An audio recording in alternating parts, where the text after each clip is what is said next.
Ada kisah yang tidak pernah selesai meski kuburan telah menutup rapat. Ada suara-suara yang kembali, bukan untuk menakutkan, tapi untuk menagih kebenaran yang pernah dikubur hidup-hidup. Dan malam itu, ketika semua lampu redup dan dunia menundukkan kepala, aku mengerti satu hal. Kematian bukan akhir. Kadang ia hanya pintu yang belum ditutup dengan benar. Inilah epilog dari perjalanan seorang ayah yang menerima panggilan dari dunia yang seharusnya sunyi. Perjalanan yang bukan hanya tentang kehilangan, tetapi tentang keberanian menatap luka yang selama ini ia sembunyikan dari dirinya sendiri.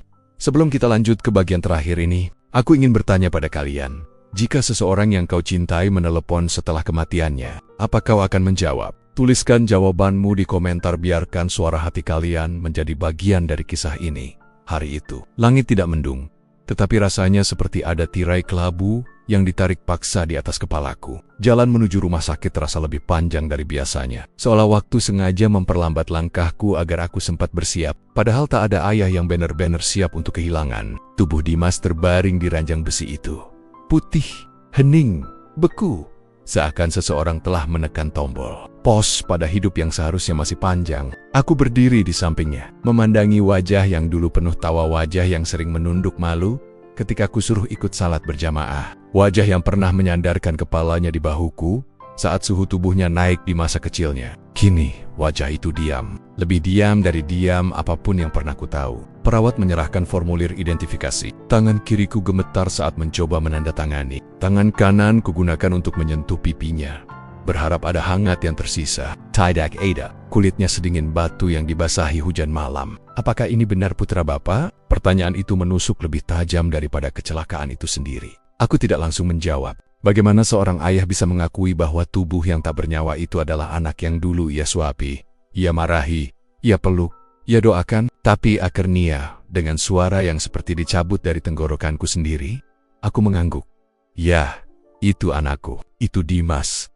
Ketika mereka memintaku menutup wajahnya dengan kain putih, rasanya seperti aku sedang menutup pintu terakhir ke masa depan kami. Perjalanan ke pemakaman pun terasa seperti mimpi buruk yang dipaksa jadi kenyataan. Aku sendiri yang mengangkat peti itu bersama beberapa kerabat. Aku sendiri yang menurunkannya ke liang lahat. Tanah yang menutupinya seolah menutup seluruh cahaya dalam hidupku. Orang-orang mengucapkan bela sungkawa, tapi kata-kata itu terdengar seperti hujan yang jatuh di atap seng ramai, tapi tidak mengubah apapun. Di lubuk hati terdalam, aku menjerit memanggil namanya. Dimas, pulanglah. Sekali saja, berilah ayah tanda bahwa semua ini tidak nyata. Namun, tidak ada yang datang. Tidak ada angin yang menjawab. Tidak ada bisikan dari langit. Hari itu, dunia padam. Dan aku padam bersama kepergiannya. Menurut kalian, apa yang paling menghancurkan hati seorang ayah pada hari kehilangan itu? 7 hari setelah kepergian Dimas, rumah ini berubah menjadi ruang hampa yang hanya mengenal gema langkahku sendiri. Seperti ada lapisan tipis antara aku dan dunia, lapisan yang membuat setiap suara terdengar jauh. Setiap cahaya tampak lebih redup, setiap detik terasa menggigil. Kesunyian itu bukan sekadar sunyi. Ia seperti kabut pekat yang memelukku erat, memaksaku merasakan kehilangan dari jarak yang sangat dekat. Aku mulai menjalani hari-hari seperti bayangan, bangun pagi tanpa semangat, menatap kursi makan yang kosong, mendengar pintu kamar Dimas yang tak lagi dibuka oleh siapapun. Tidak ada tawa yang pecah dari ruang tengah, tidak ada suara sandal tergesa-gesa, tidak ada panggilan lirih, "Pak, sarapan apa?" Yang ada hanya aku dan kekosongan yang menganga. Malam itu malam ke-7 aku duduk di ruang tamu dengan lampu redup. Jam dinding berdetak seperti palu yang memukul memoriku satu persatu. Foto Dimas terpajang di meja kecil. Putraku tersenyum. Senyum yang kini hanya bisa kulihat di dunia yang tidak bisa kusentuh lagi. Tepat jam 22:14, ponselku bergetar. Awalnya aku tidak peduli. Minggu ini banyak telepon dari pihak asuransi, tetangga, kerabat jauh yang ingin mengucapkan bela sungkawa terlambat. Tapi saat kulirik layar ponsel itu, sesuatu di dalam dadaku seakan berhenti berdetak. Nama itu muncul jelas, tanpa salah baca. Dimas. Huruf itu memukulku lebih keras daripada kabar kematiannya sendiri. Terang, tegas, seperti panggilan biasa, seperti panggilan yang seharusnya ia lakukan jika sedang pulang terlambat. Aku terpaku. Aku tahu nomor itu sudah dinyatakan hangus. Operator menginformasikan begitu pada hari pemakaman. Nomor itu tidak seharusnya bisa aktif, tidak seharusnya bisa memanggil siapapun. Aku mencoba mencari alasan. Error, penipuan, kontak duplikat. Namun pekeran-pekeran itu terasa naif, sebuah pelarian murahan dari rasa takut yang merayap ke tengkukku. Telepon berdering lagi, dan lagi dan lagi. Nada dering itu mengiris kesunyian rumah seperti pisau yang membelah gelap.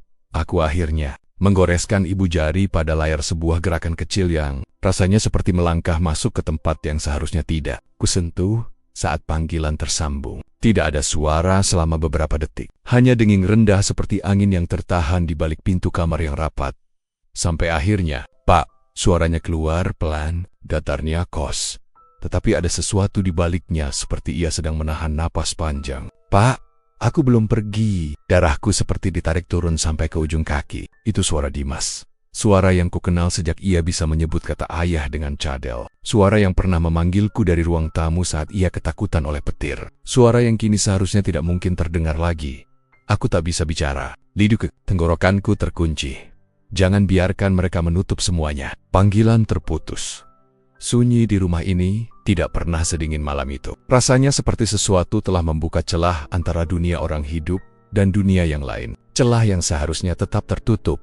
Aku duduk mematung berjam-jam, menunggu telepon itu berdering lagi, tapi tidak terjadi. Yang ku tahu, satu hal menggantung di udara seperti kabar duka yang belum selesai diucapkan. Dimas sudah pergi, tetapi sesuatu dari dirinya belum. Setelah panggilan itu, malam tidak lagi terasa seperti malam. Ia berubah menjadi ruang tunggu tak bertepi. Tempat aku duduk sendirian, sambil menanti sesuatu yang bahkan tak berani kusebut dengan kata keajaiban. Aku tidak tidur. Aku hanya menatap layar ponsel yang gelap, berharap nama itu Dimas muncul lagi. Namun yang datang hanya detak jam dan kecemasan yang makin menebal.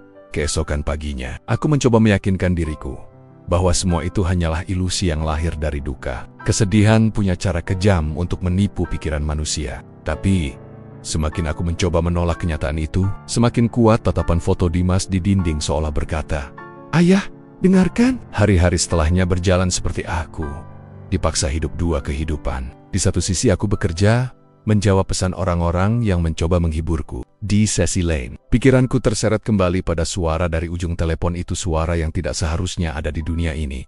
Malam kedua, aku kembali duduk di ruang tamu. Lampu sengaja kurendahkan. Seakan cahaya terlalu terang bisa membuat keberanian melarikan diri. Udara dingin merayap ke sela-sela jendela. Aku menggenggam ponsel itu terlalu erat, seolah benda kecil itu adalah satu-satunya tali yang menghubungkanku dengan anakku yang telah pergi. Pukul 22,27. Ponsel itu bergetar lagi. Sekejap, jantungku seperti pecah di dalam dadaku. Aku tidak terburu-buru mengangkatnya. Aku biarkan dering itu menusuk lorong rumah. Memastikan aku tidak sedang bermimpi, akhirnya aku menjawab. Suara dengung halus muncul lebih dulu, seperti sinyal yang berjuang menembus kabut tebal. "Pak," suara itu kembali, lebih lemah, lebih jauh, seperti ia berbicara dari sumur yang dalam. Aku belum pergi. Ada jeda panjang. Aku menahan napas, lututku kaku, tangan dingin seperti baru dicelupkan ke es. Jangan biarkan mereka menutup semuanya. Kali ini suaranya terdengar seperti sedang menarik sesuatu yang berat, seperti ada tangan lain yang mencoba menahan mulutnya dari balik kegelapan. Aku memaksa diri untuk berbicara. "Dimas, nak, kamu di mana?" "APA." Siapa mereka itu? Namun tidak ada jawaban. Yang terdengar hanya tarikan napasnya, tidak seperti napas manusia biasa. Lebih panjang, lebih bergema, seolah keluar dari ruang yang tidak memiliki dinding. Tiba-tiba suara lain menyelinap masuk. Bukan suara Dimas, bukan suara manusia. Suara itu rendah, serak, seperti gesekan logam tua. Hanya satu kata, "Diam." Lalu sambungan terputus. Mendadak seperti seseorang mencabut kabel telepon dari dunia lain. Aku jatuh terduduk. Tanganku gemetar begitu hebat sampai ponsel hampir terlepas. Ada sesuatu dalam suara itu, sesuatu yang tidak wajar, tidak benar. Suatu kekuatan yang bukan hanya ingin Dimas pergi, tapi ingin ia hilang, dilenyapkan, ditutup rapat dalam ketakutanku. Aku juga merasakan sesuatu yang lain. Dorongan kecil di dada yang belum pernah kurasakan sebelumnya. Dorongan untuk melindungi anakku. Meski ia sudah terkubur 7 hari lalu, aku ayahnya. Dan jika ada yang mencoba membungkam Dimas, aku akan melawan. Bahkan jika itu berarti berjalan ke tempat yang bukan untuk manusia hidup malam itu. Satu kesadaran menamparku seperti angin dingin yang membuka pintu rumah sendiri. Suara Dimas bukan hanya panggilan, ia adalah permintaan tolong.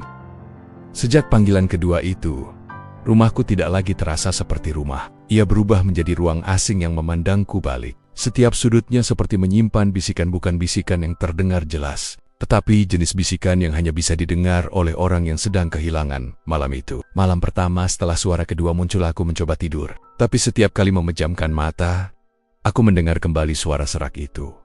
Diam. Suara itu menempel di bagian belakang kepalaku seperti bayangan yang tidak mau pergi. Aku akhirnya bangun, berjalan ke dapur untuk minum. Tapi begitu aku membuka pintu kamar, udara dingin menyergap seperti seseorang baru saja melewati lorong itu dengan langkah panjang. Rambut di tengkukku berdiri tanpa alasan yang dapat dijelaskan oleh logika manusia. Saat aku berjalan melewati ruang tengah, lampu gantung bergoyang pelan. Tidak ada angin, tidak ada jendela terbuka, tetapi lampu itu bergerak, lembut, seolah baru saja disentuh oleh sesuatu. Aku berhenti, menatapnya cukup lama sampai napasku terasa berat. Rumah ini biasanya sunyi. Ya, tapi sunyi yang kukenal selama bertahan-tahan bukan seperti ini. Sunyi ini seperti seseorang sedang menahan napas di belakangku. Ketika mencapai dapur, kulihat pintu lemari bergeser sedikit. Padahal, tadi aku yakin semua tertutup rapat. Aku tidak ingin berpikir macam-macam, tapi pikiran manusia yang sedang berduka tidak berjalan seperti biasanya. Ia mudah ditarik oleh hal-hal kecil, hal-hal yang sebelumnya tidak berarti. Aku meneguk air, tanganku agak gemetar. Dan saat itulah aku mendengar sesuatu. Sebuah langkah, satu langkah, pelan, dari arah kamar Dimas. Langkah yang terlalu ringan untuk orang dewasa, namun terlalu nyata untuk dianggap ilusi. Aku mematung, setiap serat tubuhku menegang. Ponselku masih ada di kantong. Terasa berat, seolah menunggu kembali dipanggil oleh sesuatu dari tempat yang tidak seharusnya. Aku menelan ludah dan memaksakan langkah ke arah kamarnya. Pintu kamar terbuka sekitar 2 jari, padahal tadi sebelum tidur aku menutup semua ruangan. Dari celah kecil itu angin dingin seperti keluar dari ruang tanpa cahaya. Pintu itu kemudian berderit dan terbuka sedikit lebih lebar sendirinya. Dinding-dinding rumah seakan menyempit. Aku berdiri di depan kamarnya, memaksa diri untuk melangkah masuk. Begitu aku menyalakan lampu, kamar itu terlihat seperti biasanya. Rapih, sunyi. Tidak ada yang berpindah, tetapi ada satu hal yang membuat napasku tercekat. Bau tubuh Dimas. Bukan bau mayat, bukan bau formalin, tetapi bau khasnya campuran sabun mandi dan keringat remaja yang hangat.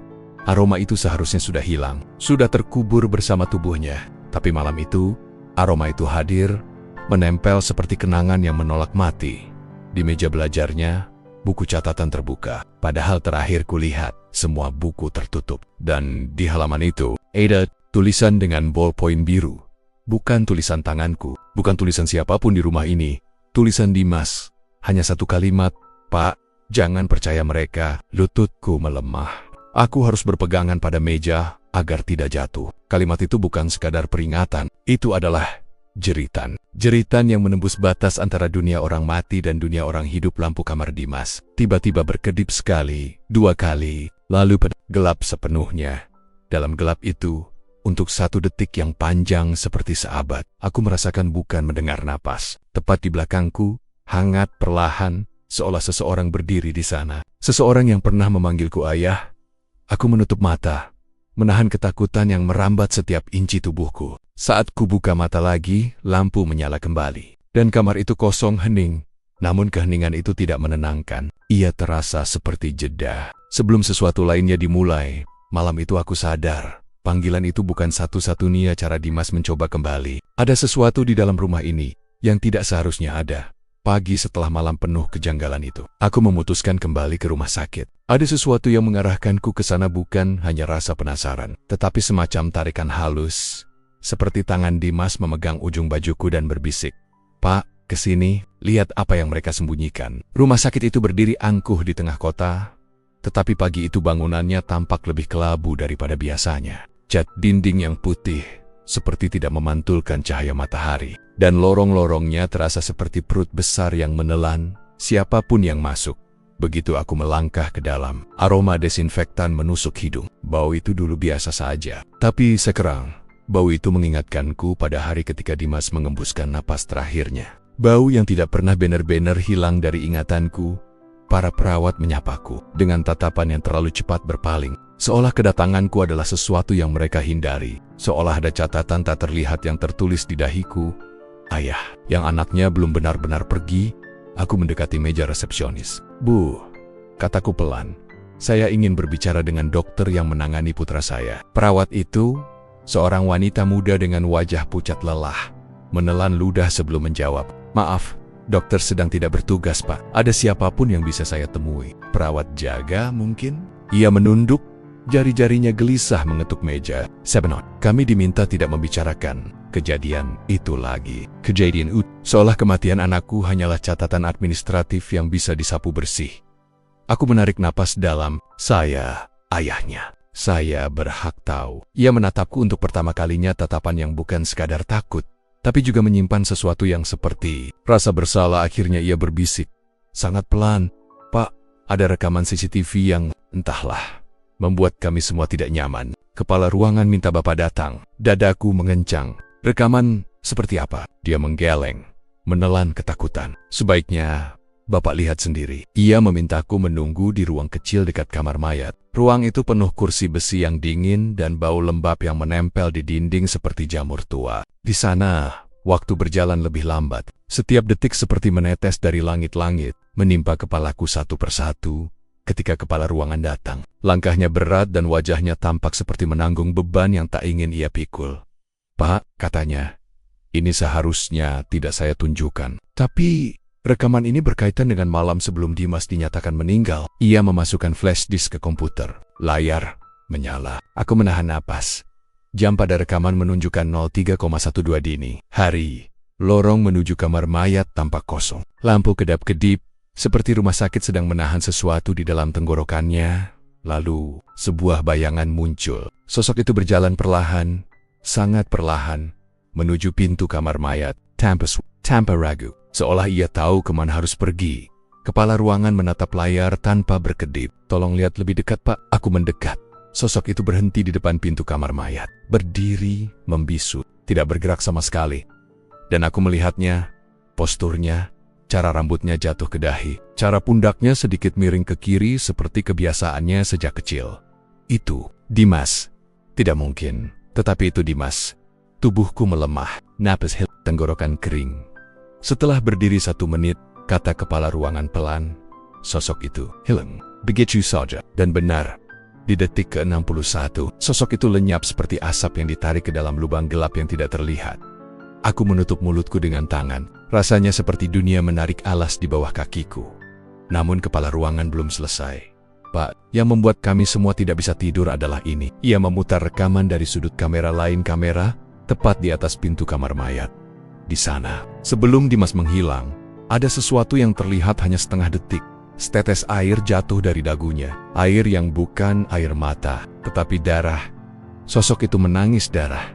Aku menahan tubuhku agar tidak jatuh. Rumah sakit itu tiba-tiba terasa seperti kuburan hidup yang penuh rahasia busuk. Apa yang sebenarnya terjadi pada anak saya? Tanyaku, hampir berbisik. Tidak ada yang menjawab. Bukan karena mereka tidak tahu, tapi karena mereka tidak berani mengucapkannya. Hari itu, aku keluar dari rumah sakit dengan satu keyakinan yang menggedor dada. Dimas tidak sepenuhnya mati. Ada sesuatu yang tertahan. Ada sesuatu yang ingin ia katakan. Dan dunia ini mencoba menutup mulutnya dengan paksa. Malam itu, aku duduk lama di ruang kerja, memandangi ponsel yang tergeletak di meja, seperti benda terkutuk. Lampu meja temaram, menyisakan bayangan-bayangan panjang di dinding bayangan, yang terasa seperti tengen-tengen gelap yang siap menutup mulutku, agar aku tidak menanyakan kebenaran. Seharusnya aku tidur, tetapi bagaimana mungkin? Setiap kali aku memejamkan mata, aku mendengar gema napas anakku, napas yang seharusnya sudah berhenti 30 hari lalu. Aku menghela napas panjang, lalu menyalakan rekaman suara dari panggilan semalam. Suaranya, Tuhan, suaranya. Napas itu pelan, seperti anak kecil yang berusaha berbicara dari dalam selimut tebal.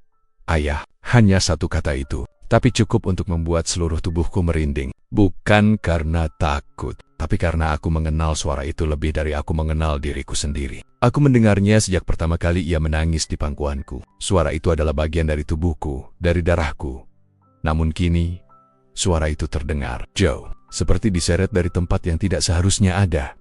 Aku memainkan rekaman itu, lebih keras, mengulang, mencari celah, mencari bukti bahwa ini hanya halusinasi ayah yang kehilangan. Tapi suaranya tetap sama, tetap jernih, tetap seolah berasal dari dunia nyata. Tiba-tiba lampu meja berkedip. Sekejap saja, tapi cukup membuatku menegakkan badan. Aku merasakan sesuatu. Bukan suara, bukan bayangan, lebih seperti tekanan kecil, dingin, yang merambat di udara. Seolah ada seseorang berdiri di belakangku mengawasi, menunggu. Aku memaksa tubuhku untuk berbalik. Tidak ada siapa-siapa. Hanya dinding yang sama dan figura foto anakku yang tergantung tepat di tengahnya. Namun figura itu aku yakin sekali tadi miring sedikit. Sekarang berdiri lurus, seolah ada yang membetulkannya. Aku menelan ludah. Sesuatu mengalir dari tengkukku ke punggung. Keringat dingin, tipis, tapi menusuk. Lalu ponselku bergetar. Pelan, pendek, seolah hanya ingin mengingatkan bahwa ia masih hidup di meja. Aku menatap layar. Nomor tak dikenal. Nomor yang sama seperti 4 malam sebelumnya. Jantungku berdegup keras. Bukan karena takut, melainkan karena harapan yang berani-beraninya masih tumbuh dalam diriku. Harapan bodoh. Harapan seorang ayah yang siap mematahkan logika demi 1 detik mendengar anaknya. Ku pencet tombol hijau dengan tangan gemetar. Halo. Di seberang hanya hening. Hening yang tidak benar-benar hening. Karena aku mendengar sesuatu di bawahnya. Suara napas tersengal. Seperti seseorang berbicara dari ruangan yang sangat jauh. Ayah, aku memejamkan mata. Bibirku bergetar. Ini benar kamu, nak. Suaranya lebih jelas kali ini. Lebih dekat, lebih nyata. Pulang, hanya 1 kata lagi. Tapi kini aku tidak lagi bisa duduk. Tubuhku serasa kehilangan tulang. Sebelum aku menjawab, suara itu tiba-tiba berubah. Ada suara lain di belakangnya seperti gesekan logam, seperti langkah. Talk mungkin. Pintu yang terbuka di tempat yang tidak seharusnya. Lalu panggilan terputus. Tanpa peringatan, aku menatap layar yang kini kembali gelap. Dan untuk pertama kalinya sejak anakku meninggal, aku merasa bahwa aku bukan satu-satunya yang menahan rindu. Ada sesuatu atau seseorang yang berusaha mencarinya, atau membawanya kembali. Dan malam itu, aku tahu satu hal. Aku sudah masuk terlalu dalam untuk bisa mundur lagi. Aku kembali berdiri di depan rumah sakit tempat terakhir anakku menghela napas. Tempat yang kini terasa seperti mulut gelap yang menelan kepastian. Di sini, waktu tidak berjalan. Udara pun seakan tak mau bergerak. Hanya kenangan yang mondar-mondir, menabrak dadaku tanpa henti. Aku menatap gedung itu lama. Setiap kaca jendelanya seperti menatap balik kepadaku, mencerminkan wajah seorang ayah yang sejak kematian anaknya tak pernah benar-benar hidup lagi. Langkahku terasa berat saat memasuki lobi. Aroma antiseptik menyergap, membangkitkan kembali malam kelam ketika aku dipanggil oleh dokter. Dan mereka berkata bahwa anakku tidak bisa diselamatkan. Kata-kata itu masih menggema hingga kini, menusuk lebih dalam daripada apapun yang pernah kuterima. Aku menuju ruangan tempat dokter yang menanganinya. Dr. Ratna, wanita paruh baya yang wajahnya selalu berusaha tampak tenang. Tapi kala itu malam ketika anakku berpulang mata, beliau dipenuhi gelap yang tak bisa disembunyikan. Pak Ardan, sapanya ketika aku memasuki ruangannya. Aku mengangguk. Saya perlu bicara tentang panggilan itu. Sejenak, ia terdiam. Bukan terkejut, lebih seperti khawatir. Panggilan lagi? Tanyanya pelan. Seolah takut kalau kata-kata itu sendiri bisa memanggil sesuatu. Aku mengeluarkan ponsel, membuka rekaman, dan memutarnya. Suara itu bergema di ruangan kecil itu. Ayah, pulang. Meski kecil, suara itu menusuk ruangan seperti jarum. Wajah Dr. Ratna memucat, tangannya mencengkeram meja. Pak, Anda yakin ini bukan rekayasa atau seseorang yang... Dokter, potongku lirih. Saya sudah mengenal suara itu sejak ia pertama kali bisa menyebut kata ayah. Tidak mungkin saya salah. Ia terdiam lagi, menunduk, lalu perlahan berkata, Pak Ardan, ada sesuatu yang harus Anda ketahui. Sesuatu yang tidak sempat saya jelaskan pada hari itu. Jantungku berdegup, melompat ke kerongkongan.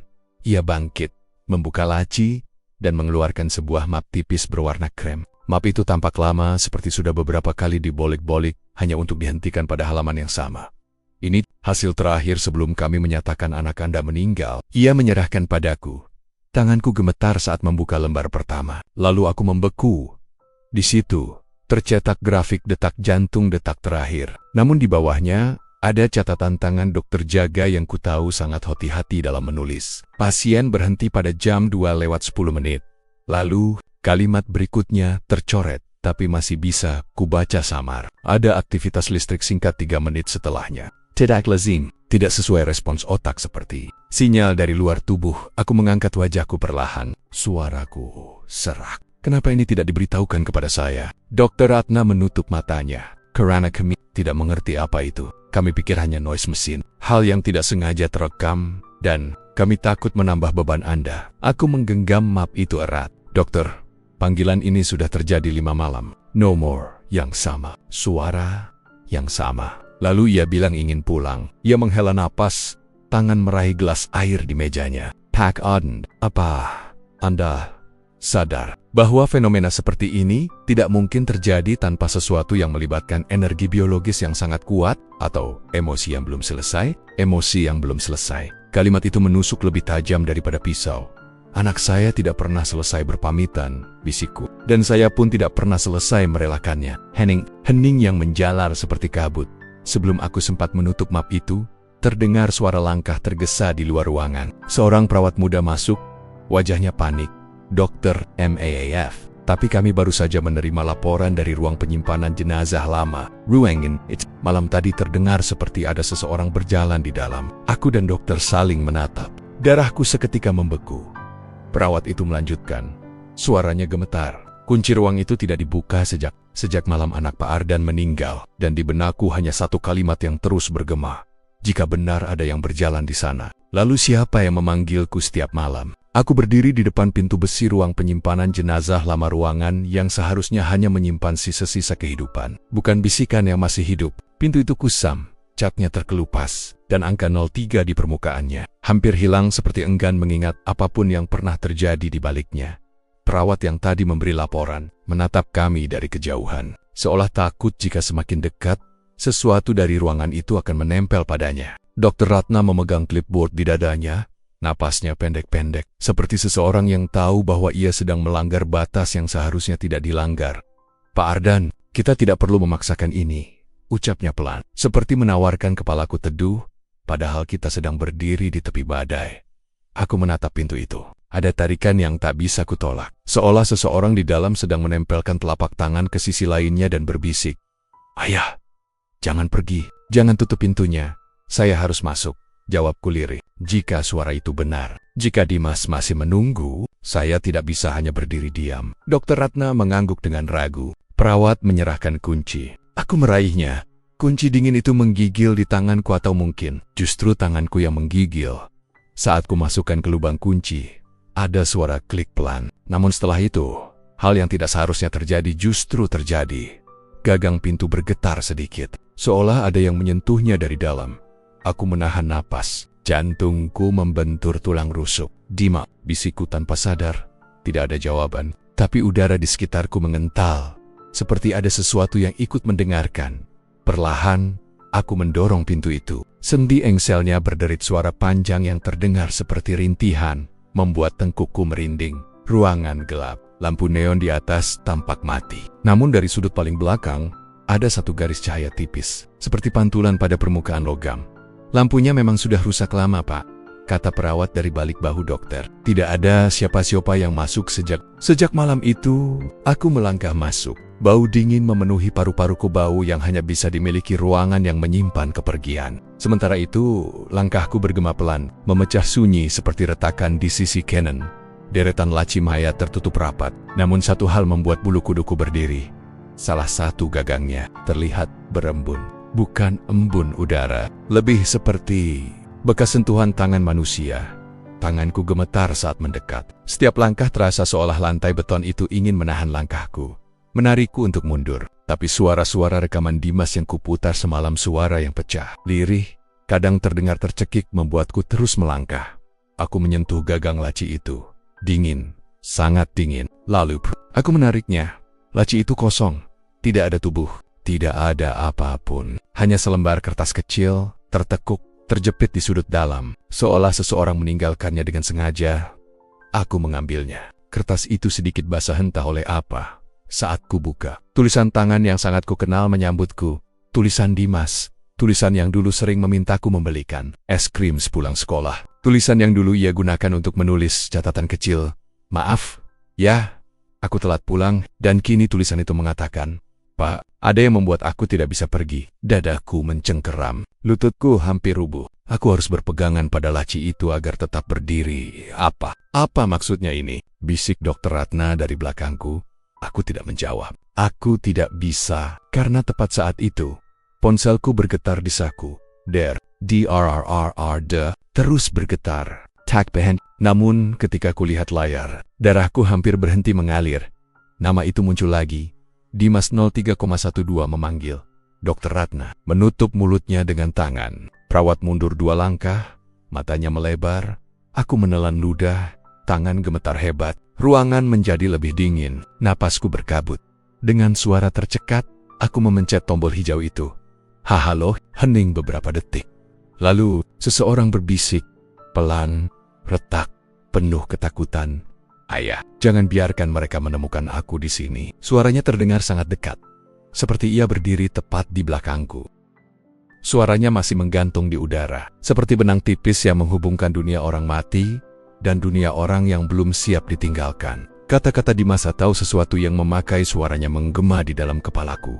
Ayah, jangan biarkan mereka menemukan aku di sini. Tubuhku terasa kosong, seolah seluruh isi dunia ditarik dari dadaku, menyisakan hampa yang menggema. Ruangan jenazah itu kini bukan sekadar ruang. Ia menjadi saksi bisikan yang menentang logika. Dinginnya merambat ke kulit, lalu ke telung, lalu ke tempat paling dalam diriku yang selama ini kupikir sudah mati sejak pemakamannya. Cepat, suaranya kembali terdengar. Lebih kecil, lebih jauh, tapi terdengar seperti ia sedang menahan sesuatu atau seseorang.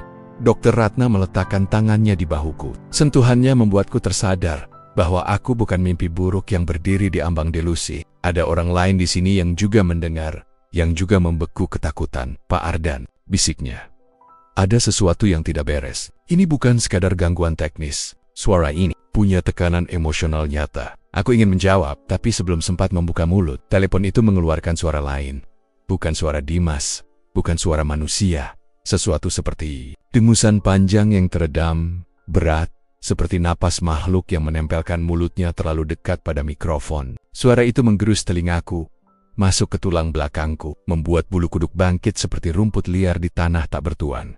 Lalu, belet! Telepon terputus tiba-tiba. Layar menjadi gelap, semuanya menjadi hening. Tidak ada lagi suara, tidak ada lagi getaran, hanya detak jantungku yang berlari tak tentu arah. Perawat menjerit kecil, menutup telinganya. Apa itu barusan? Dok, apa itu suara? Meklak. Dr. Ratna menggeleng lemah. Saya tidak tahu. Aku memandang laci tempat kutemukan kertas kecil tadi. Kata-kata Dimas di kertas itu terasa seperti peringatan, bukan sekadar pesan.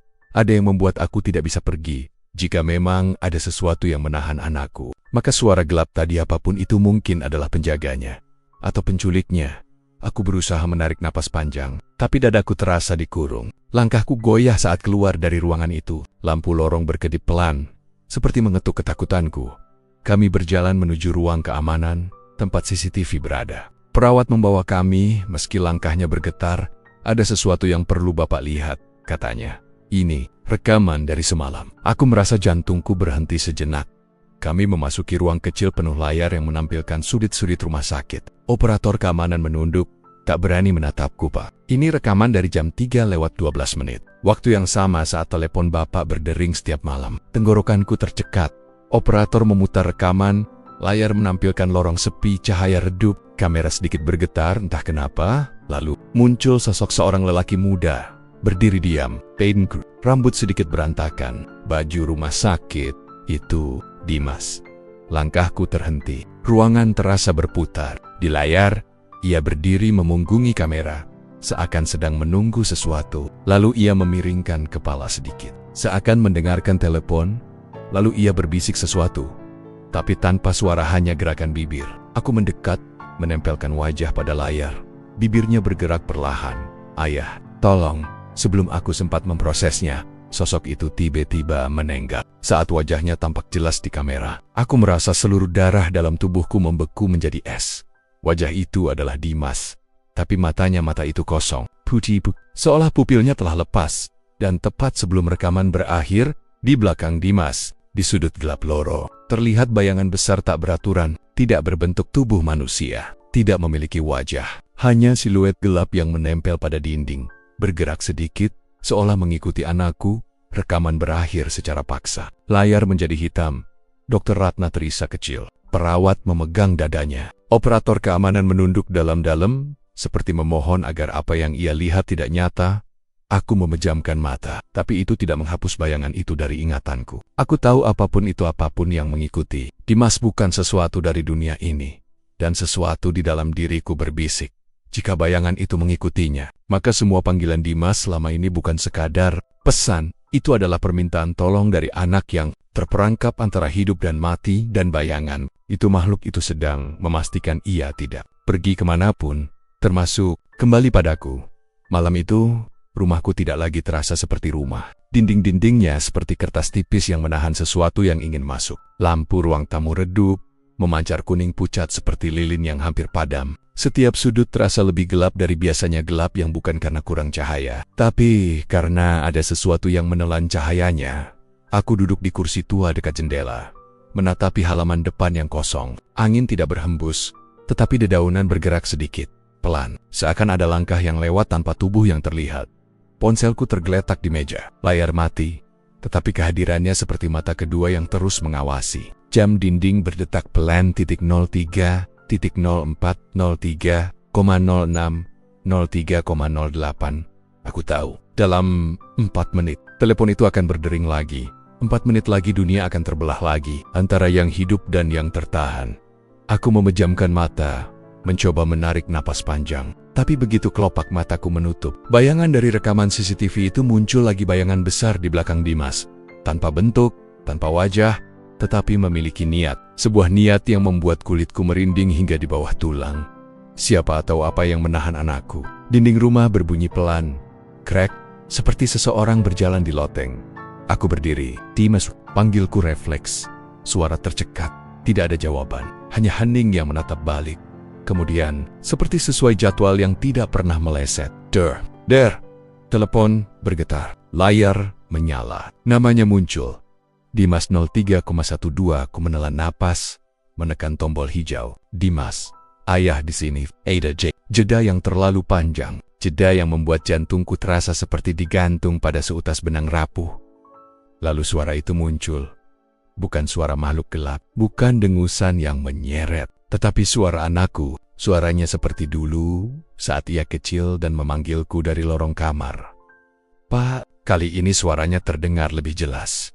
Lebih dekat, seolah ia berdiri di ambang pintu rumahku. Aku dingin, dadaku mencengkeram begitu keras hingga aku menunduk. Dimas, kamu di mana? Bilang sama ayah.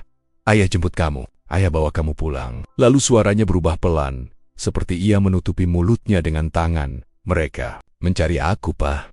Apa yang kamu maksud mereka? Siapa yang menahan kamu? Hening yang membuat seluruh tulangku terasa berdesis. Aku hampir berteriak. Baru kemudian ia berbisik-bisikan, kecil yang merayap seperti angin yang menyelinap ke bawah pintu. Jangan percaya pada cahaya di belakang mereka. Pak, itu bukan cahaya, itu melut. Kulitku merinding dari tengkuk hingga telapak kaki.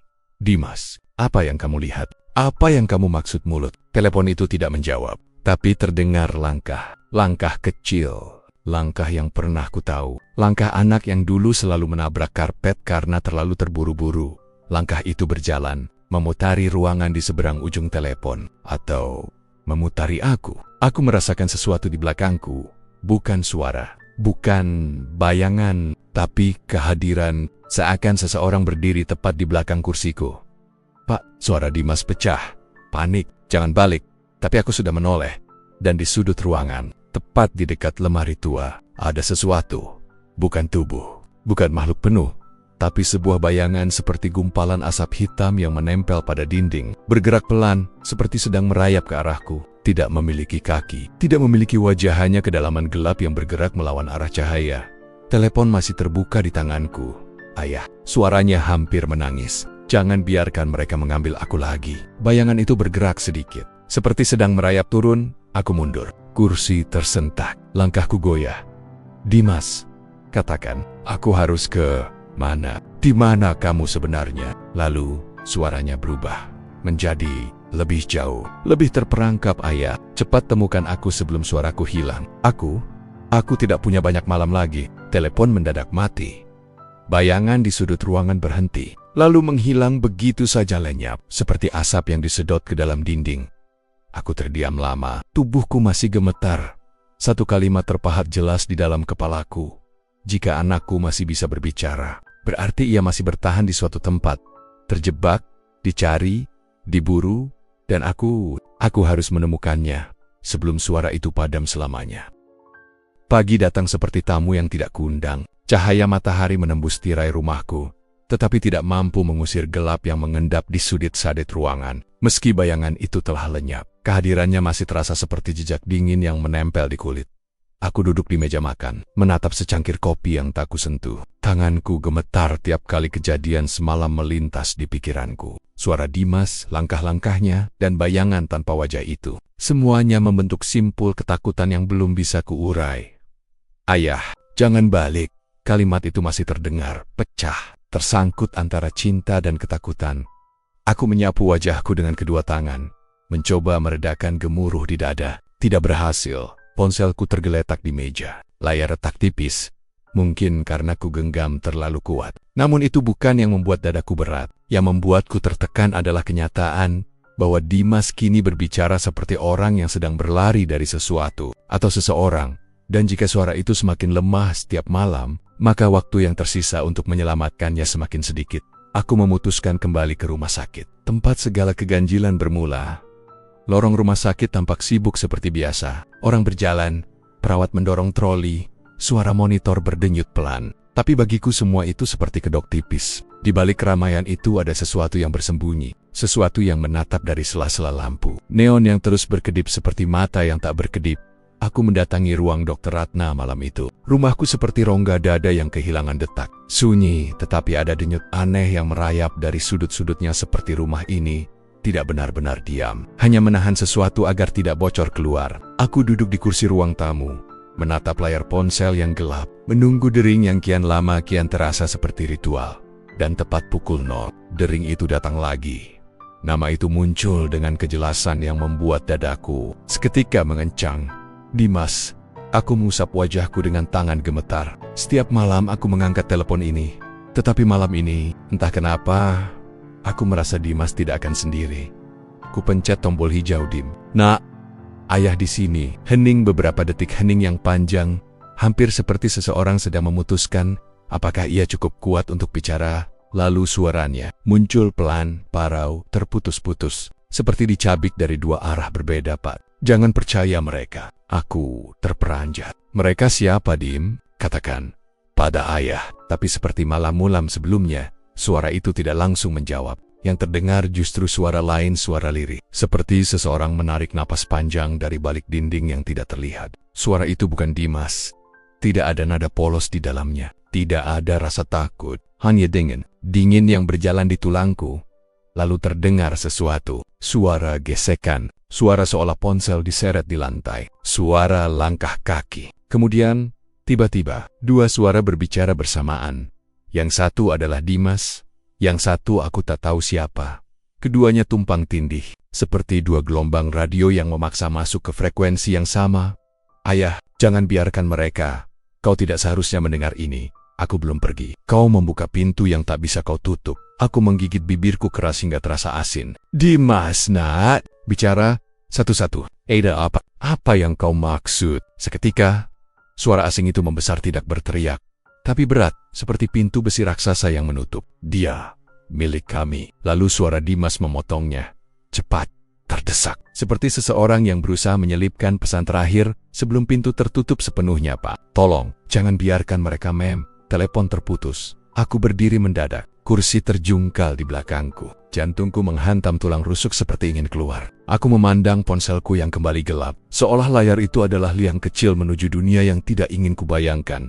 Siapa mereka? Kenapa suaranya terdengar seperti sedang direnggut? Don Meng. Untuk pertama kalinya sejak semua ini dimulai, aku merasa Dimas sedang memanggilku bukan sebagai anak yang takut, tetapi sebagai seseorang yang sedang dikejar. Malam itu aku duduk kembali, memeluk tubuhku sendiri, mencoba meredakan gemetar yang tak mau berhenti. Tapi satu kalimat terus menerobos pikiranku. Kalimat yang bersarang seperti duri. Dia milik kami, siapapun mereka. Apapun maksud mereka, aku tahu satu hal yang pasti. Aku tidak akan membiarkan siapapun mengambil anakku. Tidak di dunia ini. Tidak di dunia manapun. Begitu ia melihatku, wajahnya langsung pucat. Pak Arden, Anda terlihat sangat lelah. Aku tersenyum hambar.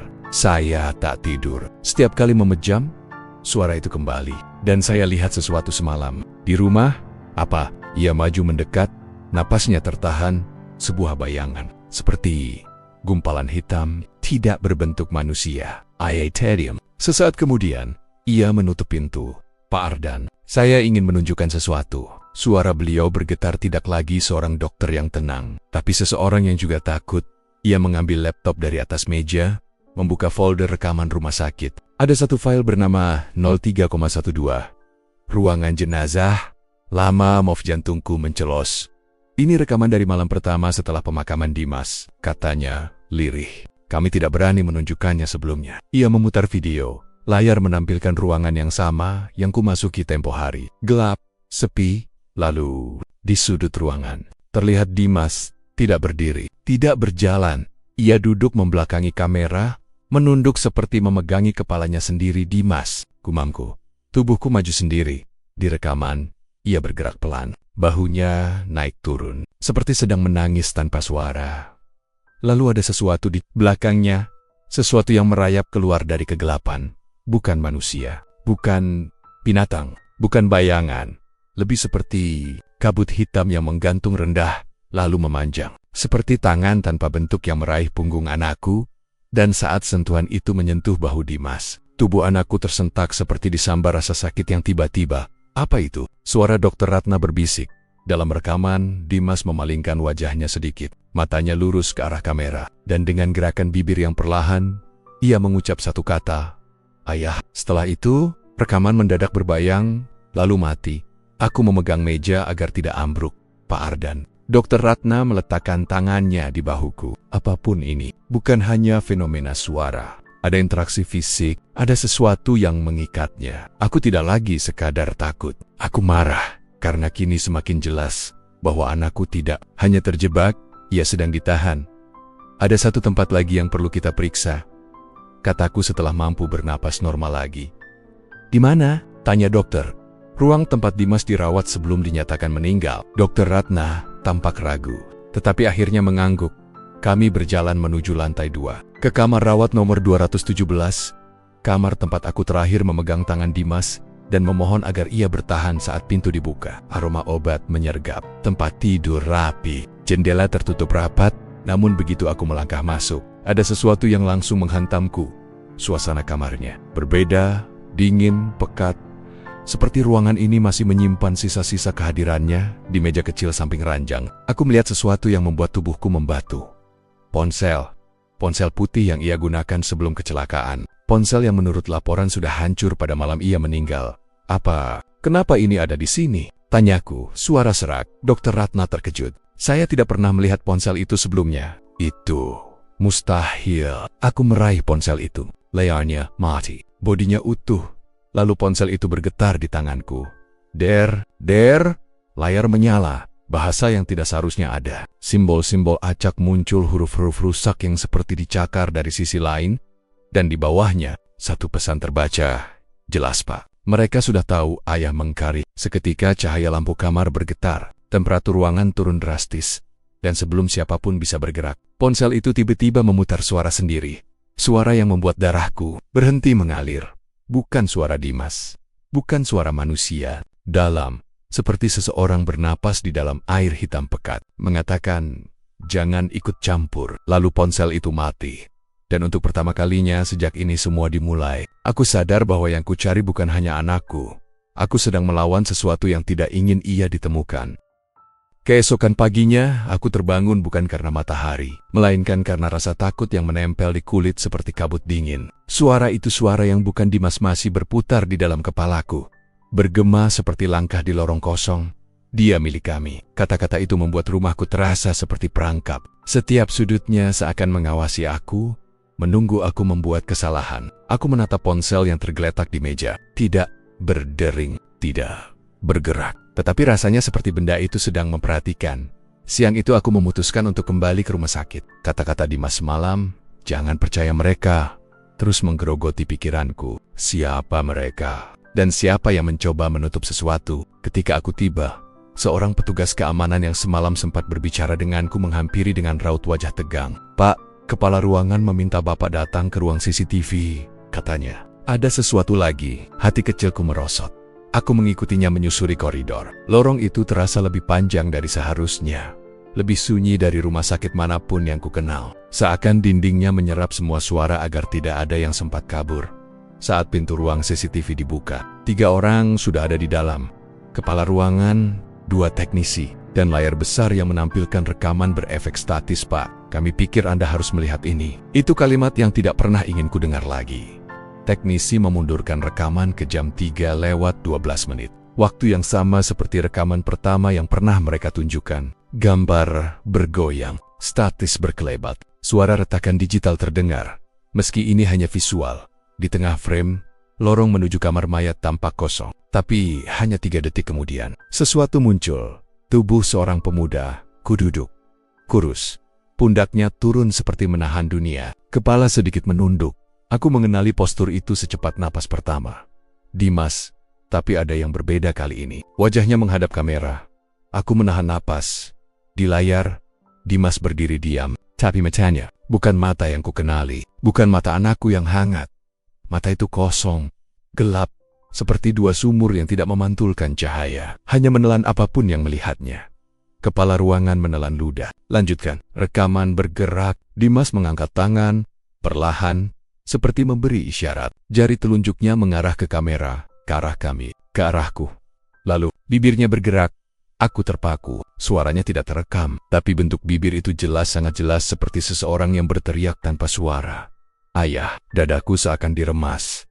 Teknisi berbisik, "Pak, itu belum semuanya." Rekaman berlanjut. Di belakang Dimas, tepat di ujung lorong, muncul bayangan lain. Tinggi, tidak berwajah, seperti tubuh manusia yang terbentuk dari kabut hitam. Aku tidak bisa memastikan itu apa, tapi rasanya seperti sesuatu yang tidak seharusnya ada di dunia ini. Bayangan itu bergerak, mendekat, cepat, terbentuk, masif. Dimas menoleh, dan untuk pertama kalinya sejak kematiannya, aku melihat ketakutan di wajahnya. Ia membalik badan, mencoba berlari, tapi sebelum ia sempat melangkah, bayangan itu menyentuhnya. Bukan menangkap, bukan menahan, tapi menyentuh pundaknya. Dan dalam satu kedipan, Dimas menghilang. Bayangan itu pun menghilang bersamanya. Rekaman berhenti. Aku tidak bisa bernapas. Kepala ruangan berbisik, seolah takut mengeluarkan suara keras akan memanggil sesuatu. "Pak, kami sudah cek semua. Tidak ada siapapun di lorong itu malam itu. Tidak ada pergerakan pintu. Tidak ada sinyal panas tubuh. Tidak ada jejak kaki. Tidak ada bukti bahwa siapapun berdiri di sana." Aku menutup wajahku dengan kedua tanganku. "Kalian ingin bilang apa yang kulihat itu tidak nyata?" Teknisi menggeleng cepat. "Tidak, Pak. Kami ingin bilang apa yang terjadi tidak bisa dijelaskan. Dan rekaman ini tidak pernah ada." Aku menatap mereka satu persatu. Wajah mereka pucat. Mereka bukan menyembunyikan sesuatu. Mereka takut oleh sesuatu. Saat aku keluar dari ruang itu, dunia terasa lebih sempit, lebih dingin. Dimas tidak hanya terjebak. Ia tidak sendirian di sana. Dan apapun bayangan itu, kini aku yakin satu hal. Suara yang berkata dia milik kami bukan ancaman kosong. Itu klaim dari sesuatu yang sedang menarik anakku semakin jauh dari tempat ia seharusnya berada.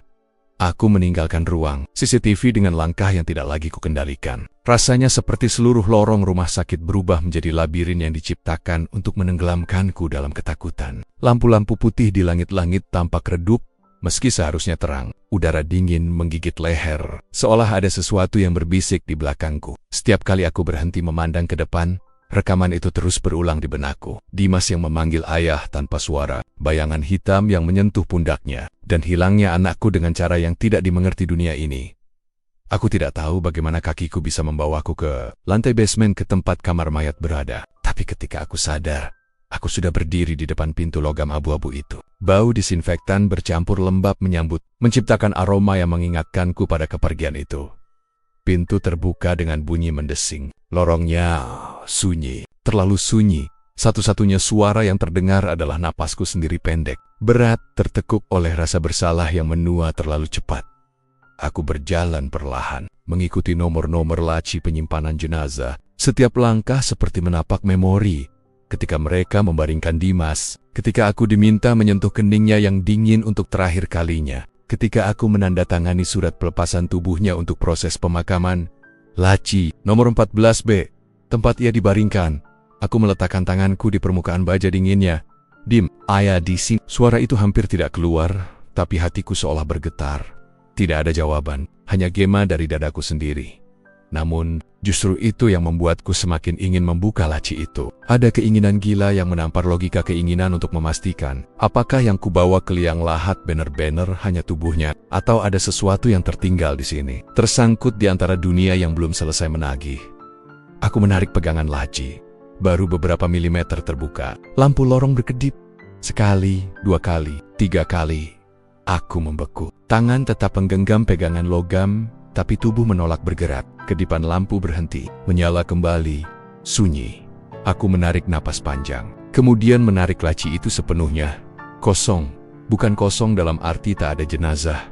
Karena jenazah Dimas memang sudah dipindahkan dan dimakamkan. Tapi kosong dalam arti lebih kosong dari yang seharusnya. Seperti ruang itu lebih dingin, lebih gelap, lebih tua dari ruang lain di ruangan itu. Dan pada panel logam bagian dalam laci, aku melihat sesuatu.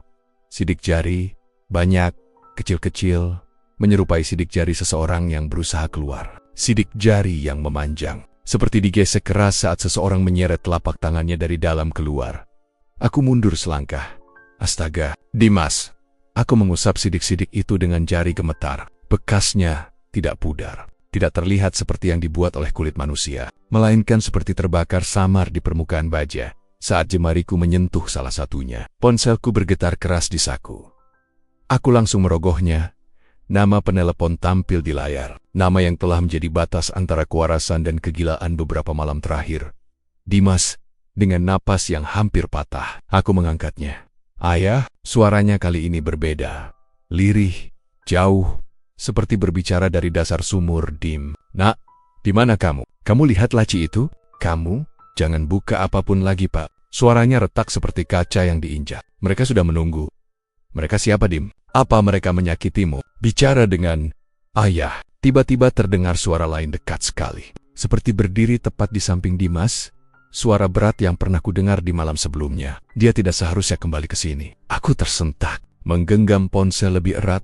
Seolah bisa menarik anakku kembali melalui sinyal yang tak masuk akal ini. Siapa kau? Pikirku, kenapa kau mengambil anakku? Tidak ada jawaban, hanya napas panjang, napas yang tidak seperti manusia. Lalu sambungan terputus. Aku berdiri mematung di depan laci kosong itu. Tenggorokanku tercekat, ruangan terasa semakin dingin, waktu seperti berhenti mengalir. Dan untuk pertama kalinya, aku menyadari sesuatu yang menikam tulang. Mereka bukan hanya mengikuti Dimas. Mereka tahu aku datang. Mereka tahu aku membuka laci itu. Mereka tahu aku mencari sesuatu yang tidak seharusnya dicari. Dan mulai malam itu, aku bukan lagi hanya ayah yang merindukan anaknya. Aku menjadi bagian dari sesuatu yang tidak ingin ku tahu namanya. Aku tidak ingat bagaimana aku keluar dari ruang mayat. Langkah kakiku seperti bergerak sendiri, terburu-buru. Tanpa irama, tanpa tujuan selain menjauh dari udara dingin yang terasa seperti menempel di tulang. Lorong-lorong rumah sakit yang semula terang kini terasa berubah lebih sempit, lebih panjang. Seperti perut raksasa yang berusaha menelan siapapun yang berani masuk terlalu dalam. Setiap kali aku melewati pintu kaca, bayanganku memanjang aneh, seperti tidak mengikuti gerakan tubuhku. Aku tahu itu mungkin hanya efek cahaya, tapi ada momen singkat. Sekilas ketika bayanganku di kaca itu tampak memiliki bahu yang bukan milikku. Aku menutup mata rapat dan mempercepat langkah. Sesampainya di lobi, udara dingin AC bahkan terasa lebih manusiawi daripada dingin yang tadi menguntitku di ruang bawah. Aku menyandarkan tubuh di salah satu pilar marmer, mencoba mengatur napas. Namun, rasa takut itu tidak menguap. Ia justru merayap ke dadaku dengan cara yang lebih halus, seperti tangan yang tidak terlihat. Aku membuka ponsel. Tidak ada panggilan masuk, tidak ada pesan. Nama Dimas seolah kembali bersembunyi di balik layar gelap itu, menunggu saat yang tepat untuk muncul kembali. Saat aku berbalik untuk menuju pintu keluar, seorang dokter menghampiri. Dokter bertubuh kurus, wajahnya pucat, suaranya rendah seakan takut ketahuan oleh seseorang yang tidak ada di ruangan itu. Pak, boleh bicara sebentar? Aku menelan ludah. Ada apa, Dok? Ia menatap ke sekitar, memastikan tak ada perawat atau teknisi yang memperhatikan. Saya tidak seharusnya mengatakan ini. Tapi saya melihat rekaman yang Bapak lihat. Yang di lorong itu, ia menelan napas gugup. Dan saya pernah melihat kejadian serupa. Bukan pertama kali. Dadaku menegang. Maksud Anda? Saya belum Dimas. Ada kasus lain. Anak laki-laki juga meninggal tiba-tiba. Penyebab tidak jelas. Dan 8 hari setelah pemakamannya, ayahnya mengaku mendapat panggilan telepon. Persis seperti Bapak. Aku merasakan kulit tengkukku mengencang. Dan apa yang terjadi pada ayah itu? Tanyaku. Suaraku hampir patah. Dokter terdiam. Wajahnya berubah seperti seseorang yang baru teringat mimpi buruk yang ia coba kubur bertahun-tahun. Ia kembali ke ruang mayat. Seperti Bapak. Aku mengerutkan dahi. Lalu, dia membuka laci yang sama, 14B. Suaranya hampir berbisik. Seminggu kemudian, ayah itu hilang. Tidak pernah ditemukan. CCTV tidak memperlihatkan ia keluar dari rumah sakit. Hanya raib seperti tidak pernah menginjak lantai ini. Lantai di bawah kakiku terasa goyang. Aku mencengkeram sisi meja resepsionis agar tubuhku tidak jatuh. Kenapa? Tidak ada yang bilang ini sebelumnya? Dokter menatapku dengan mata yang bukan sekadar takut, tapi juga penuh penyesalan karena tidak ada yang ingin hal itu terulang. Dan karena apapun yang terjadi pada mereka bukan sesuatu yang bisa kami jelaskan atau cegah. Aku mencoba meresapi kata-katanya. Cobalah memikirkan bahwa aku bukan ayah pertama yang menerima panggilan dari dunia yang tidak mengizinkan kepergiannya. Bahwa kasus ini bukan hanya misteri, melainkan pola. Pola yang mungkin sedang mengincar ayah berikutnya aku. Dokter menyerahkan sesuatu padaku. Sepotong kertas kecil, robek dari buku catatan, tergesa, terguncang. Di atasnya tertulis alamat. Ini alamat rumah keluarga sebelumnya. Ayah yang hilang itu. Mungkin ada jawaban di sana, tapi saya mohon jika Bapak merasa ada yang mengikuti. Jika udara tiba-tiba berubah, jika ruangan terasa tidak wajar, berhentilah. Jangan paksakan. Aku menatap kertas itu seperti menatap pintu ke tempat yang bahkan malam pun takut menjejak. Apa? Anda pikir Dimas mengalami hal yang sama? Suaraku gemetar. Dokter tidak menjawab, setidaknya tidak dengan kata-kata. Ia hanya menunduk perlahan gerakan. Kecil, tapi cukup untuk menghancurkan seluruh sisa keberanian dalam diriku. Saat keluar dari rumah sakit, angin malam menyentuh wajahku. Tapi bukan membawa dingin, melainkan bisikan samar yang entah nyata atau hanya sisa ketakutan. Aku menggenggam kertas alamat itu, erat-erat. Jika ayah sebelumnya menghilang setelah membuka pintu yang tidak seharusnya ia buka, apakah aku akan mengalami hal yang sama? Ataukah justru aku yang akan memutus rantai itu? Satu hal yang pasti, jika aku berhenti sekarang, Dimas akan hilang selamanya. Jika aku terus berjalan, aku mungkin tidak kembali. Dan anehnya, sebagai ayah, pilihannya tidak pernah menjadi pertanyaan. Alamat yang diberikan dokter itu menuntunku ke sebuah kawasan pinggiran kota, tempat yang semula biasa saja. Tapi malam itu terasa seperti wilayah yang ditinggalkan waktu. Lampu jalan redup beberapa moti, dan angin menggesek dedaunan dengan suara yang menyerupai bisikan panjang. Rumah nomor 27 berdiri sendirian di ujung jalan. Catnya mengelupas. Halaman depannya tertutup rumput liar yang tumbuh tanpa arah. Aku memarkir mobil di seberang, mematikan mesin, dan duduk sejenak. Rumah itu memancarkan dingin yang berbeda. Bukan dingin udara, dingin yang berasal dari sesuatu yang diam. Tetapi sadar, kertas di genggamanku bergetar bersamaan dengan telapak tanganku sendiri. Aku membaca ulang tulisan dokter. Ayahnya hilang di sini. Dan entah bagaimana, kalimat itu membuat langkahku semakin berat. Tapi aku tetap turun dari mobil. Seorang ayah selalu bergerak menuju jawaban. Tak peduli seberapa gelap lorongnya. Aku mengetuk pintu. Tidak ada jawaban. Mengetuk lebih keras. Masih hening. Saat aku hendak berbalik, pintu berderit perlahan. Bukan terbuka penuh, hanya retakan tipis. Cukup untuk memperlihatkan mata seorang wanita berusia pertengahan 40. Matanya sembab, merah seperti orang yang tidak pernah tidur lebih dari 2 jam dalam berbulan-bulan. Maaf Bu, nama saya. Ia memotong cepat. Suaranya serak. Bapak yang mendapatkan panggilan itu. Ya, aku membeku. Isak kecil yang tidak terdengar jelas naik ke tenggorokanku. Bagaimana Anda tahu? Wanita itu membuka pintu lebih lebar. Masuklah. Kata itu tidak ia ucapkan. Tapi undangannya jelas dan diwarnai ketakutan yang hampir tidak bisa disembunyikan. Rumah itu gelap. Hanya diterangi lampu kecil meja yang berkedip pelan. Aroma lembab memenuhi udara. Bercampur bayangan foto-foto lama yang memenuhi rak foto seorang anak laki-laki, sekitar usia Dimas, tersenyum dengan lesung pipi dalam. Senyum yang kini terasa seperti hantu yang tertinggal nama anak saya. Rangga, ujarnya lirih. Menatap salah satu foto itu, dia juga meninggal mendadak. Dan seminggu kemudian, teleponnya mulai berdering. Aku menarik napas dalam. Suara anak ibu, Terdengar jelas, ia mengangguk perlahan. Tapi rahangnya mengeras tanda ingatan itu menyakitinya lebih dari luka manapun. Awalnya begitu. Ia bilang ia kedinginan. Ia bilang tempatnya gelap. Ia bilang ia tidak sendiri. Wanita itu memejamkan mata. Lalu, suara kedua itu muncul. Darahku berdesir. Suara yang berat. Tanyaku pelan. Ia membuka mata, memandangku dengan ketakutan yang sama seperti yang kini merayapi tubuhku. Ya, suara yang terdengar seperti sesuatu yang memonopoli ruang. Bukan suara manusia. Aku menelan ludah. Ibu pernah bertanya siapa mereka. Ia tertawa kecil, tawa getir yang terdengar seperti pecahan cermin. Ya, saya bertanya, dan suara itu menjawab, anakmu tidak pergi ke tempat yang seharusnya. Aku merinding. Kata-kata itu seperti memantul ke dalam dada, mengiris ulang luka yang sudah terbuka. Aku menatap wanita itu lama. Apa yang terjadi pada suami ibu? Ia menggenggam kedua tangannya. Jemarinya saling meremas kuat hingga memutih. Suami saya mengikuti petunjuk Rangga, sama seperti Anda mengikuti petunjuk Dimas. Ia menunduk, suaranya menurun menjadi bisikan. Dia membuka laci itu. Dan seminggu setelahnya, dia mulai melihat sesuatu. Aku mendekat sedikit. Yang dia lihat, wanita itu memandang ke jendela gelap, memantulkan siluetnya yang rapuh. Bayangan, bukan satu, tapi banyak, di kamar. Di dapur, di belakang pintu, ia bilang banggan-banggan itu bukan mengikuti, tapi menunggu. Tenggorokanku mengering. Menunggu apa? Ia menatapku dengan mata yang seakan telah melewati neraka yang tidak terlihat. Menunggu sampai cukup dekat untuk mengambil sesuatu yang tidak seharusnya hidup di dunia ini. Napasnya tersengal, dan ketika suami saya menghilang, bayangan-bayangan itu ikut menghilang bersama dia. Aku terpaku. Kata-kata itu menyeret jantungku turun ke dasar tubuhku sendiri. Sebelum aku sempat bertanya lagi, ponselku bergetar. Keras. Mendesak suara yang pernah menghantui malam-malamku. Wanita itu langsung mundur ketakutan. Itu mereka. Jangan angkat. Jangan. Aku menatap layar ponsel. Dimas.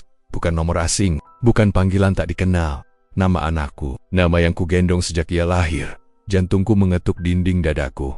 Wanita itu memohon.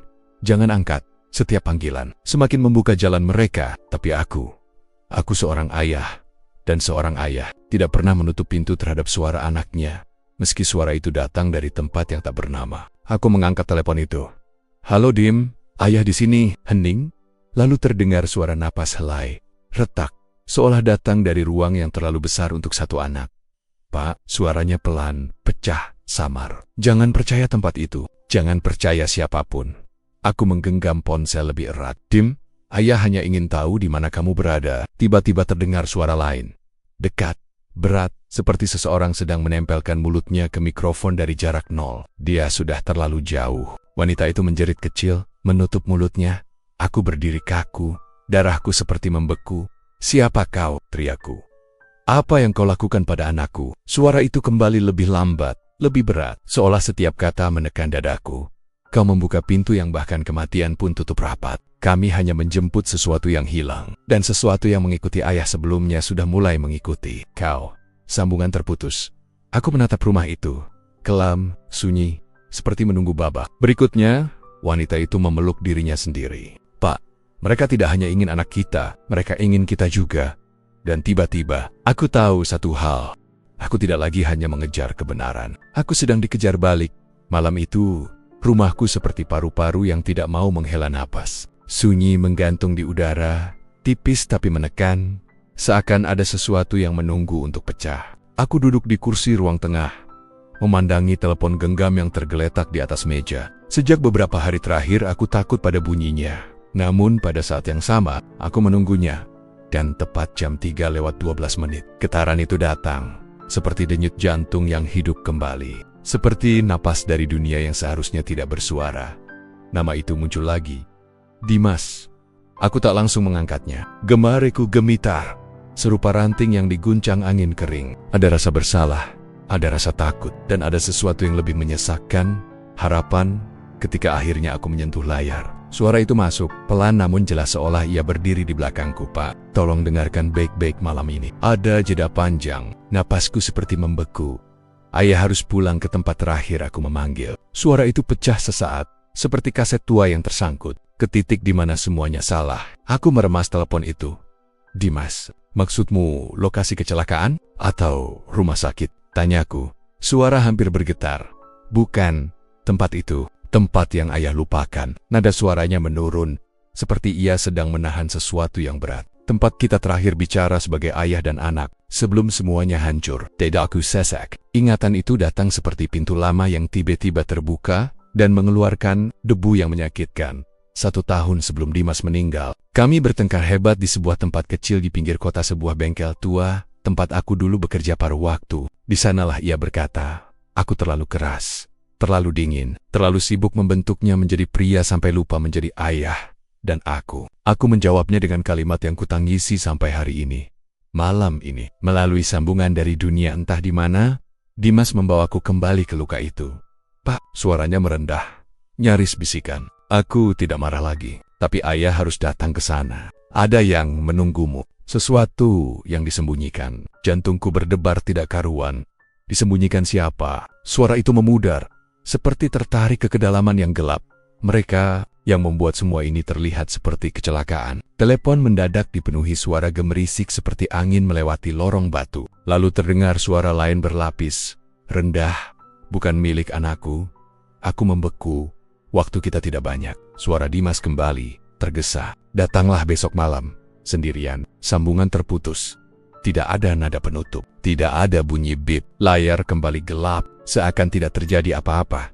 Namun aku tahu malam itu adalah titik balik. Suara Dimas tak lagi terdengar seperti arwah yang tersesat. Tidak, suaranya seperti seseorang yang berjuang menembus 2 dunia untuk menyeretku menuju satu kebenaran yang selama ini terkubur. Dan aku sadar, mulai besok, aku tidak hanya mencari anakku. Aku akan membongkar sesuatu yang jauh lebih besar dari duka.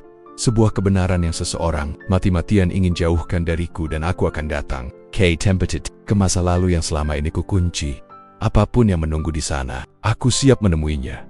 Bengkel itu berdiri seperti kenangan yang menolak mati. Atap sengnya berkarat, pintunya miring, dan bau oli yang dulu melekat di tubuhku masih mengendap di udara meski aku telah meninggalkannya bertahan-tahan yang lalu. Angin malam menggesek dedaunan, menghasilkan suara lirih yang terdengar seperti bisikan masa lalu. Aku berdiri lama di depan pintunya, ragu menyentuh gagangnya. Seakan kulit pintu itu menyimpan bekas amarah dan kata-kata yang pernah kulontarkan pada Dimas, kota-kota yang tak bisa kutarik kembali. Tak peduli seberapa dalam aku memohon dalam doa. Saat kutarik pintu itu, engselnya berderit panjang. Suara yang sama seperti ketika kami bertengkar di sini dulu. Sebuah suara yang menandai titik di mana hubungan kami retak. Di dalam bengkel itu tidak banyak berubah. Meja kerjaku masih di sana ternodai oli, dipenuhi goresan yang tak pernah sempat kubersihkan. Lampu dinding yang remang berkedip sejenak, seakan kaget melihatku kembali setelah sekian lama menghilang. Aku menelan ludah. Aku kembali, nak, bisikku. Entah kenapa, seolah tembok-tembok tua itu mendengarkan. Lalu teleponku bergetar. Tidak ada nama, tidak ada nomor, hanya tulisan unknown. Namun aku tahu, tanganku gemetar saat mengangkatnya. Dimas, hening, panjang. Lalu suara itu muncul pelan, retak, seperti menembus jarak yang tidak seharusnya ditempuh suara manusia. Pak, ayah sudah datang. Dadaku hangat sekaligus perih. Iya, nak, ayah di sini. Apa yang harus ayah lihat? Suara di seberang terdengar semakin jauh, seperti ia berjalan mundur, menarikku pada sebuah arah yang tak terlihat, ke meja kerja ayah. Bagian bawahnya ada yang ayah lupakan. Aku menoleh ke meja tua itu. Langkahku terasa berat, seolah lantai menahan kakiku. Ketika aku berlutut dan meraba bagian bawah meja, jemariku menyentuh sebuah tonjolan keras. Sebuah kotak besi kecil, direkatkan dengan lakban tebal yang telah mengering. Aku menariknya perlahan. Kotak itu dingin, amat dingin, seperti baru diambil dari ruang beku. Buka, suara Dimas memohon. Di dalamnya ada awal dari semuanya. Dengan jantung berdegup kencang, aku membuka kotaknya. Isinya bukan uang, bukan melainkan sebuah kartu memori. Lusuh, tergores, tapi masih utuh. Aku mengernyit. Pai, suara Dimas menurun. Bukti bahwa aku tidak mati karena kecelakaan. Ada seseorang yang membuatnya tampak begitu. Tubuhku seakan kehilangan tulang. Aku bersandar pada meja, napas menipis. Apa maksudmu? Siapa, nak? Siapa yang melakukan ini padamu? Hening. Lalu suara lain muncul. Suara berat, serak, seperti mengalir dari tenggorokan yang dipaksa berbicara. Bukan milik Dimas. Ayah tidak seharusnya kembali. Aku membeku. Suara itu seperti berasal dari dalam bengkel, Bukan dari telepon, dari sudut gelap yang tidak disinari lampu. Aku menoleh perlahan. Tidak ada siapa-siapa, namun udara di dalam bengkel tiba-tiba berubah dingin, menyus, seolah seseorang atau sesuatu berdiri dekat sekali di belakangku. Lalu telepon kembali dipenuhi suara gemerisik, dan suara Dimas terdengar lagi cepat, panik, seperti dihalangi oleh sesuatu. "Pak, pergi dari sana, sekarang! Jangan biarkan mereka." Sambungan terputus. Lampu bengkel berkedip keras, lalu mati total. Aku sendirian dalam gelap, dengan kartu memori di tangan kanan, dan ketakutan yang mulai menjalar sampai tengkuk. Namun bukan itu yang membuat lututku goyah, melainkan satu hal. Aku mencium bau itu, bau yang tidak berasal dari oli, atau karat, atau masa lalu, bau yang dulu hanya tercium di kamar mayat, bau dingin yang pernah menempel di tubuh anakku. Dan di kegelapan bengkel itu, aku tahu, aku tidak datang sendirian. Gelap bengkel itu menelan segalanya. Bahkan napasku terdengar seperti suara asing serak, terputus-putus, seolah udara di ruangan itu menolak untuk masuk ke paru-paruku. Aku memegang kartu memori itu erat, seakan benda kecil itu adalah sumbu terakhir yang menahan kewarasanku. Di tengah gelap, aku merasakan sesuatu. Bukan angin, bukan udara bergerak, melainkan kehadiran sosok yang tidak terlihat, namun terasa benar-benar ada. Aku mundur perlahan, punggungku menempel pada dinding dingin. "Siapa di sana?" Teriak, meski suaraku sendiri terdengar seperti bisikan orang tersesat. Tidak ada jawaban, namun lantai berderit sekali, lalu 2 kali, langkah berat, lambat, seperti seseorang menyeret bayangan panjang di belakangnya. Aku memejamkan mata. "Dimas, kalau itu kamu, beri ayah tanda." Tidak ada angin yang berubah, tidak ada suara, tapi hawa dingin itu merayap dari belakangku ke arah telinga, seperti embusan napas yang tak memiliki paru-paru. Lalu teleponku, yang masih kugenggam di tangan kiri, menyala sendiri. Layarnya putih sepenuhnya tanpa tulisan, tanpa ikon, sama sekali kosong. Dari speaker terdengar suara samar, seperti seseorang berusaha berbicara dari balik dinding tebal. "Pak, jangan, itu bukan aku." Jantungku jatuh. "Kalau bukan kamu, siapa?" Suaraku bergetar, yang menyembunyikan semuanya. Lampu bengkel mendadak menyala. Sekilas saja sepersekian detik, tapi cukup membuatku melihat sesuatu di sudut ruangan. Siluet seseorang berdiri membelakangiku, tinggi, kurus, kepalanya menunduk. Saat lampu kembali padam, sosok itu hilang. Aku hampir menjatuhkan telepon. "Dimas, apa yang ayah lihat tadi?" "Apa itu?" "Manusia, hening, panjang, suara statik." Lalu, "Bukan. Itu orang yang seharusnya menjaga keamanan malam kecelakaan itu. Dia tidak pernah pulang." Aku menelan ludah. "Kamu maksud penjaga gudang kecelakaan truk itu?" "Ayah Pak." Ingatan pahit itu menembus kepalaku. Berita bahwa seorang penjaga gudang juga hilang malam itu. Kasusnya dianggap kabur, tidak penting, dan akhirnya ditutup. Aku dulu mengabaikannya karena terlalu sibuk menahan duka. Namun sekarang, potongan-potongan itu mulai terhubung. "Pak," lanjut suara Dimas terdengar semakin jauh. "Kartu memori itu bukan milikku. Itu milik dia. Dia merekam sesuatu sebelum semuanya menjadi gelap." Aku menatap kartu itu. Kecil, tak berarti, namun rasanya seperti memegang detonator. "Buka di rumah," kata suara itu lagi. "Jangan di sini. Dia tidak suka jika ayah terlalu lama." "Dia siapa, Dim?" Sebelum aku menyelesaikan pertanyaan itu, sesuatu menghantam pintu bengkel dari luar. Keras, 2 kali, lalu 3 kali. Seakan seseorang atau sesuatu ingin masuk, aku tersentak. Telepon berdesis, suara Dimas menjadi panik. "Pak, keluar sekarang!" "Jangan tunggu." Aku tidak menunggu. Aku meraih kunci mobil sambil merunduk, berlari secepat yang tubuh tuaku mampu. Pintu bengkelku tarik keras dan pada detik itu, aku melihat sesuatu dari sudut mata sepasang koki, berdiri diam di pojok gelap bengkel, hanya beberapa meter dariku. Terlalu kurus, terlalu panjang, tidak bergerak. Aku tidak berani melihat lebih tinggi dari lutut. Aku kabur. Angin malam menyambutku dengan cengkeraman lembab, namun bagiku itu seperti anugerah. Aku berlari menuju mobil dan masuk, menyalakan mesin dengan tangan gemetar saat mobilku melaju meninggalkan bengkel tua itu. Aku menoleh sekali. Tidak ada apa-apa di sana. Tidak ada sosok, tidak ada jejak. Hanya pintu bengkel tua, berdiri setengah terbuka, seperti mengangguk pelan. Seakan berkata, "Kau membawa sesuatu yang bukan milikmu." Aku menekan gas lebih dalam. Dalam pelarian itu, teleponku berbunyi lagi. Pelan, putus-putus. "Pak, besok semuanya akan terbuka. Jangan takut." Ayah tidak takut, jawabku. Suara serak. Ayah, Menias. Suara Dimas terdengar lembut, lebih lembut dari sebelumnya. Seperti dirinya yang dulu. Dirinya yang hidup, aku tahu, Pak. Sambungan terputus. Aku menggenggam kartu memori itu kuat-kuat. Esok malam, kebenaran yang merenggut nyawa anakku akan menunjukkan wajahnya. Dan aku tak tahu apakah aku siap melihat siapa yang berdiri di baliknya. Rumahku terasa lebih senyap dari biasanya. Seolah dinding-dindingnya ikut menahan napas. Jendelanya tertutup rapat, lampu-lampunya temaram, dan jam dinding berdetak lembut namun tajam seperti detak jantung yang menunggu putusan. Aku duduk sendirian di meja makan.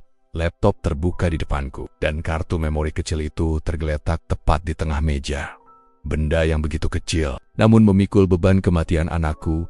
Tanganku gemetar saat mengambilnya. Ada sesuatu pada dinginnya yang membuatku merasa seolah hantu, seseorang masih membungkus benda itu. Seakan kartu memori ini bukan hanya menyimpan data, tapi juga napas terakhir pemiliknya. Aku memasukkannya ke laptop. Layar berkedip sebentar, lalu muncul satu folder 03,12 waktu yang sama ketika Dimas selalu meneleponku. Waktu yang sama ketika sosok di CCTV muncul di depan kamar mayat. Aku mengklik folder itu. Ada satu video, durasi. Jam 0:17, nafasku tercekat.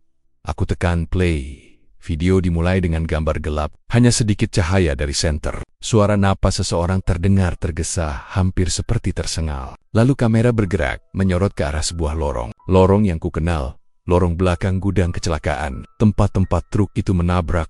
Suara berat sang penjaga terdengar. Ada yang ingin. Suaranya makin dekat. Lalu cahaya senter bergetar, menyorot sesuatu di kejauhan. Siluet seseorang berdiri, diam.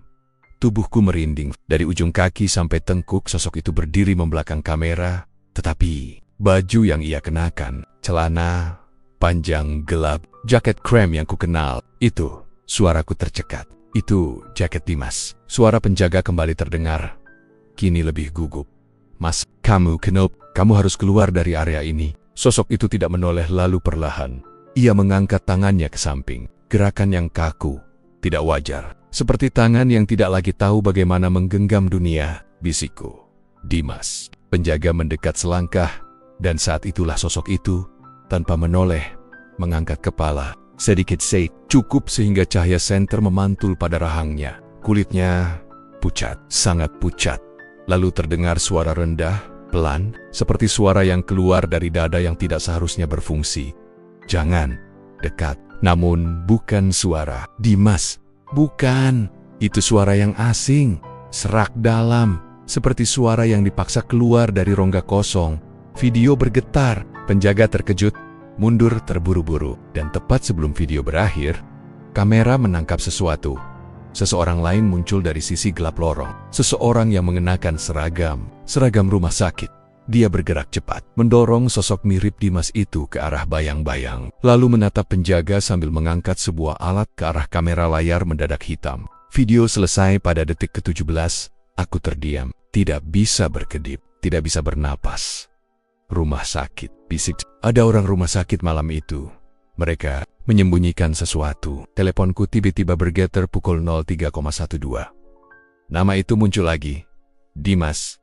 Untuk pertama kalinya. Aku tidak ragu. Aku menjawab secepatnya. Dimas, ayah sudah lihat videonya. Ayah tahu seseorang dari rumah sakit ikut campur. Siapa dia, nak? Siapa? Suara Dimas muncul tenang. Namun kali ini ada kelembutan yang membuat dadaku terasa pecah. Ayah sudah sangat dekat, katanya. Orang itu, dia yang mengatur semuanya. Ayah harus ke rumah sakit besok malam. Kenapa besok? Nah, kenapa tidak sekarang? Suara Dimas melemah. Seperti ia harus menembus sesuatu untuk berbicara. Karena malam ini, aku hanya bisa menuntun ayah sampai sini. Tidak, jangan pergi dulu. Ayah belum tahu siapa dia. Tugas ayah besok adalah membuka pintu yang selama ini dikunci. Bukan untukku, tapi untuk ayah sendiri. Apa maksudmu? Aku tidak ingin ayah melihatku seperti dalam video itu, Pak. Suaranya pecah. Untuk pertama kalinya sejak kematiannya. Ia terdengar seperti anakku yang dulu. Aku ingin ayah ingat aku. Waktu aku masih tersenyum, aku menutup wajahku dengan tangan. Air mata jatuh begitu cepat seolah menumpuk bertahun-tahun. Dimas, ayah kangen sekali sama kamu. Hening yang sangat panjang, sampai aku hampir memanggil namanya lagi.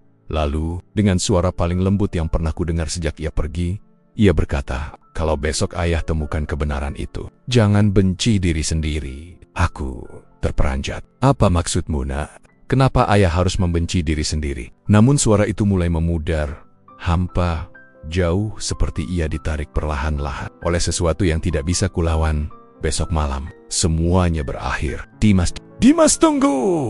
Telepon berderak, lalu mati, tanpa nada penutup, tanpa getaran. Tanpa apapun, aku menatap layar ponsel yang gelap. Rasanya seperti menatap liang lahat kedua kalinya. Besok malam, kebenaran akan muncul dan firasatku berkata, kebenaran itu tidak hanya terkait kematian Dimas. Firasatku berkata, ada dosa lain yang menunggu di balik pintu rumah sakit. Dosa yang mungkin melibatkan diriku sendiri, dan begitulah. Malam terakhir itu menutup lembaran panjang yang selama ini menahan napasku. Kebenaran memang tidak pernah datang dengan langkah lembut. Ia datang seperti badai menghancurkan apapun yang tidak siap berdiri. Namun badai yang sama akhirnya membersihkan langit. Aku kehilangan Dimas, benar. Tapi aku juga menemukan sesuatu yang selama ini hilang. Diriku sebagai seorang ayah. Bukan yang sempurna, tapi yang akhirnya berani mengakui luka, penyesalan, dan cinta yang tak pernah sempat terucap. Kini panggilan itu benar-benar berhenti. Dan untuk pertama kalinya, sunyi tidak lagi menakutkan. Karena aku tahu, di balik sunyi itu, ada seorang anak yang akhirnya bisa pergi dengan damai jika kalian merasakan getarnya. Jika kalian ikut berjalan bersama kisah ini dari awal hingga akhir, tinggalkan komentar kalian. Biarkan cerita ini hidup melalui kata-kata kalian.